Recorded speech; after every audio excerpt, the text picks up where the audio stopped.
मला माफ करा आबा, पर मी नाही येणार.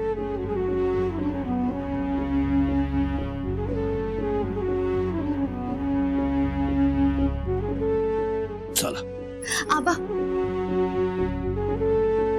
आबा 2 घास खाऊन जा की. मी भाकऱ्या थापते, स्वयंपाक करते. तुम्हाला आवडतं ना माझ्या हातचं?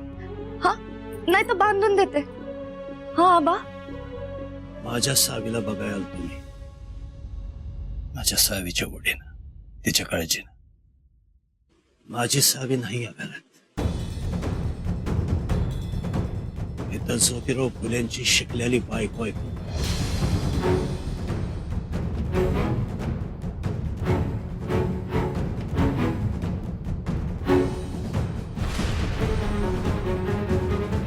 तुमच्या हातचं काही गोड लागायचं नाही आम्हाला.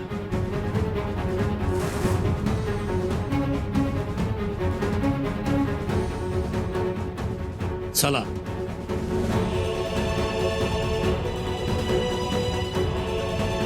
चला.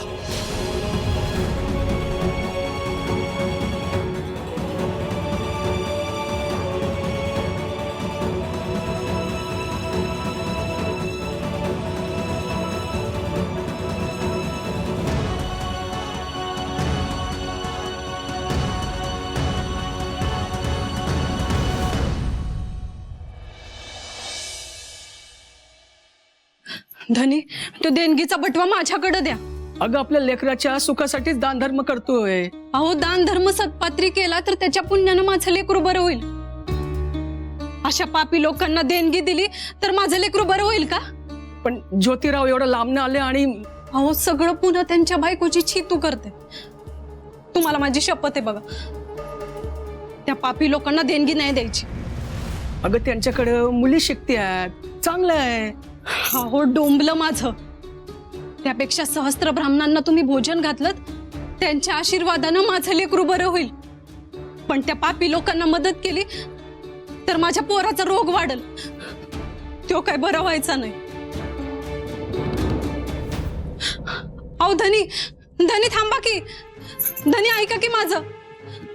हे बघा, माझा नवरा बोळा सांब आहे. तुम्ही शाळा काढून अधर्म केलाय हे यांना कळत नाही. अहो, यात अधर्म कसला? अहो, उलट सगळ्या मुली शिकल्या तर सगळ्या घरांचा उद्धार होईल. आता नाही का उद्धार होत? तुमच्यासारखी लोक पाप वाढवतात म्हणून आमची पोरं विनाकारण आजारी पडतात.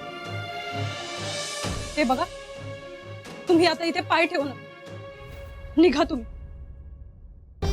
ज्योतिराव घ्या.